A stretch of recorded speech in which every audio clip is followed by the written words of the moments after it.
April is Autism Awareness Month, and as awareness grows, more places are realizing the need for what are called sensory inclusion programs.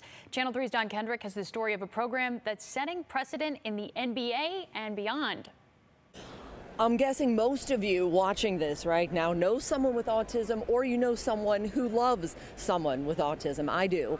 And I know several families now who are living and thriving in spite of autism. And a lot of that is because places like the Q are making it so much easier for these families.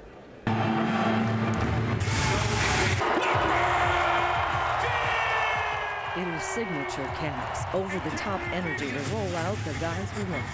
Mel from North Ridgeville loves his Cavs too, but with autism, he could do without certain frequencies, bells, whistles. Cavaliers! It's sensory overload. And this is the other end of the spectrum for those on the spectrum. The Q Sensory Room, specifically designed and intended not just for families living with autism. But it's also guests that have early onset dementia, Parkinson's, and a lot of the folks that use it the most are our valued veterans with PTSD. When my son was younger, they had nothing like that. Shelley and Jared Clemens of Solon grateful also for the sensory bags available at the Q for all 200 to 250 events a year, with things like sound dampening headphones, but these were designed specifically to take out the highs and the lows, are these new photosensitive lenses.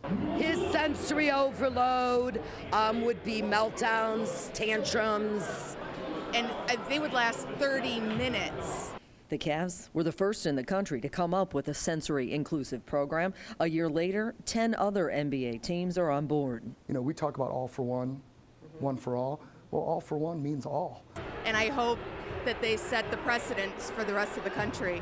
The Cavs even have these cards in those sensory bags to make it easier to communicate with non-speaking guests with autism. Looking to the future is what they said. And they are predicting that in the next 5 to 10 years, 1 in 126 kids who steps foot in the Q here will be non-speaking child with autism. Certainly looking forward. I'm Dawn Kendrick from the Q, Channel 3 News.